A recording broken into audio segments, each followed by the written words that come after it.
The deadliest World War II air defense weapon depends on what you mean by deadliest. If you mean the weapon that changed the most combat outcomes at sea, it was the United States Navy 5-inch 38 with radar direction and the variable time proximity fuse. If you mean the best medium automatic gun, it was the Bofors 40mm L60. And if you mean the nastiest heavy gun on paper, the German 12.8cm FlaK 40 is the one bomber crews did not want to meet. So no, the answer is not just the German 88 every time someone sees a barrel pointing upward. History is rude like that. First, we have the United States Navy 5-inch 38 caliber dual-purpose gun. This was a 5-inch naval gun built to fight both ships and aircraft, firing a 55-pound projectile at a high enough rate to matter.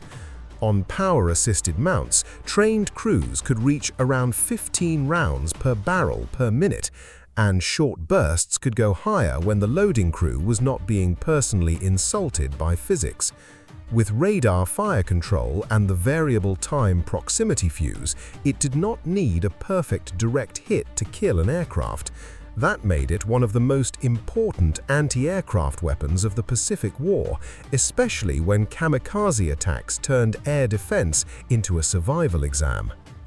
Next, we have the Bofors 40mm L60. This Swedish gun used a vertical feed with 4-round clips, firing a 40mm shell at roughly 120 rounds per minute in theory and closer to 80 to 100 rounds per minute in real use. The United States, Britain, and many other nations built or used it because apparently everyone eventually noticed that the Swedes had solved the problem. It hit harder than a 20mm cannon, fired faster than a heavy gun, and was reliable enough to be trusted on ships, trucks, and ground mounts. That balance made it the most respected medium anti-aircraft gun of World War II. Let us continue with the German 12.8cm FlaK 40. This was a huge 12.8cm heavy anti-aircraft gun with a power rammer, firing a 26kg shell at around 10 to 12 rounds per minute. It entered service in 1942 and was used mostly from static positions, railway mounts, and flak towers because 17 tons is not exactly what armies call mobile. In twin mounts, the 12.8cm FlaK 40 Zwilling turned concrete towers into vertical artillery fortresses.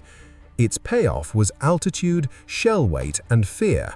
Its weakness was that Germany built a monster when it needed miracles. Moving on to the British quick-firing 3.9-inch anti-aircraft gun.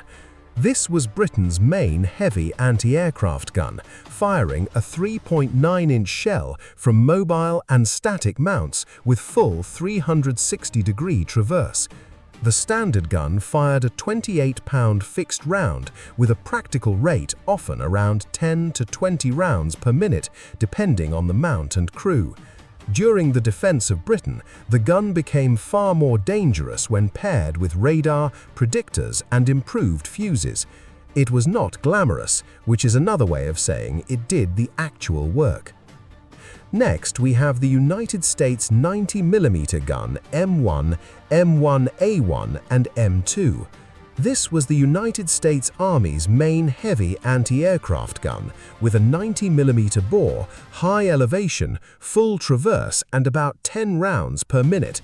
The later M2 improved handling and fire control integration, making it faster and more useful against high-speed aircraft. It protected cities, ports, airfields, and field formations, then also became the ancestor of serious American anti-tank and tank gun thinking. Basically, it was the American answer to the 88 story, just with less mythology and more paperwork.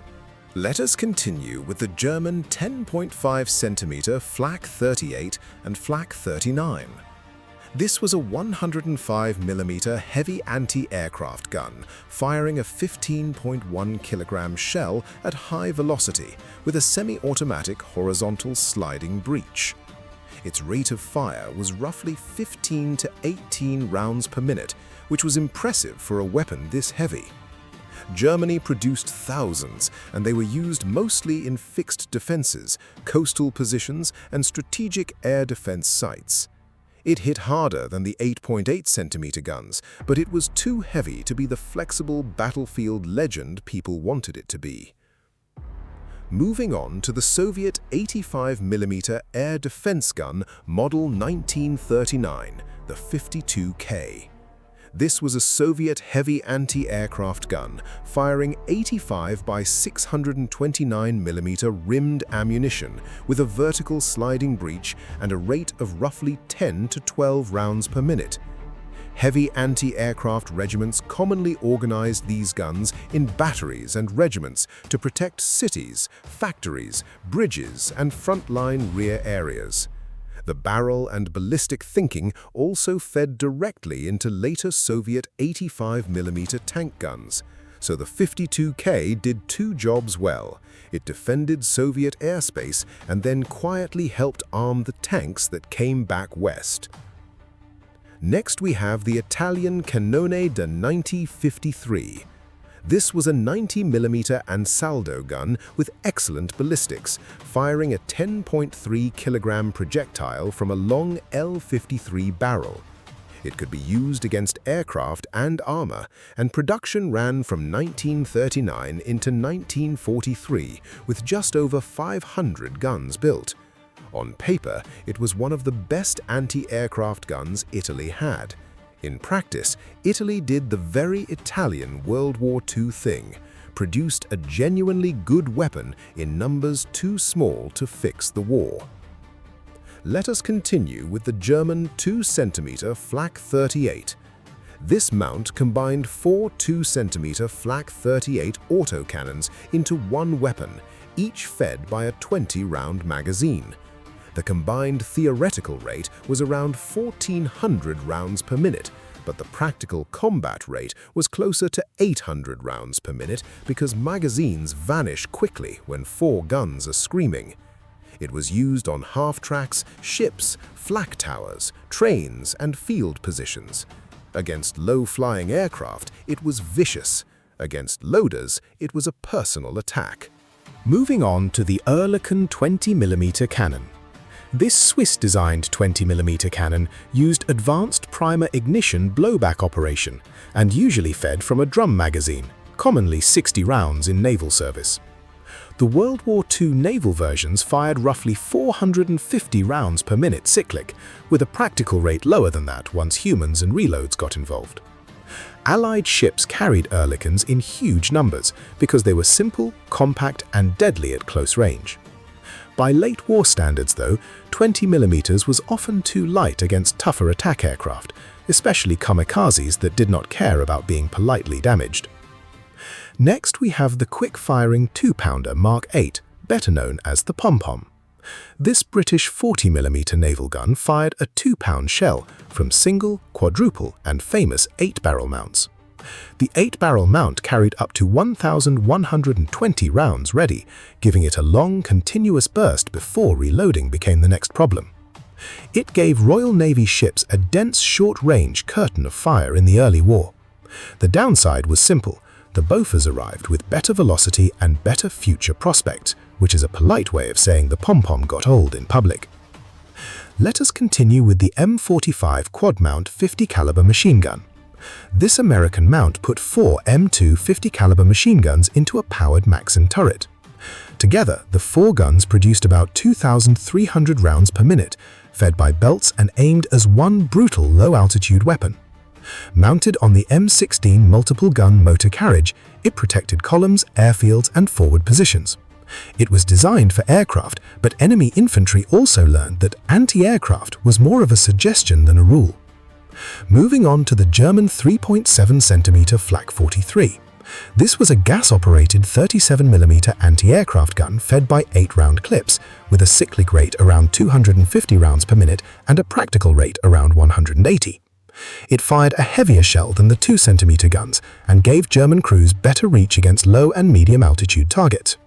It arrived in 1943, which was exactly the sort of timing Germany kept specializing in. Useful weapon, terrible calendar. The payoff was better hitting power against attack aircraft.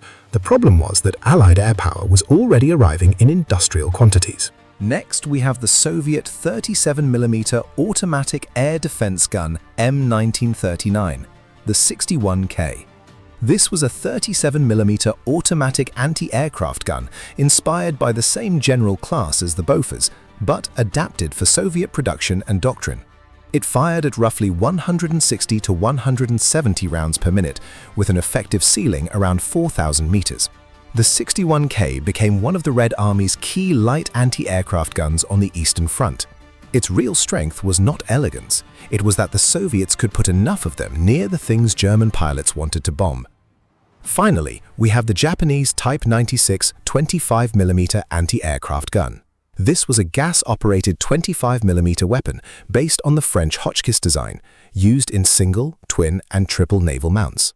It fired from 15-round box magazines, with a cyclic rate around 200 to 260 rounds per minute, but an effective rate closer to 110. Japan produced it in large numbers and made it the standard light anti-aircraft gun of the Imperial Japanese Navy. The problem was not that it could not kill aircraft. The problem was that small magazines, vibration, limited hitting power, and mass American air attacks gave it far too much work and far too little mercy. So the deadliest air defense weapons of World War II were not all deadly in the same way. The 5-inch 38 killed with radar, fuses, and naval fire control. The Bofors killed by being almost perfectly balanced. The 12.8cm FlaK 40 killed by throwing enormous shells into bomber altitude. And the smaller automatic guns killed by turning the last few seconds of an attack run into a metal storm. Different weapons, different ranges, same basic message to pilots. Congratulations, the sky is now occupied.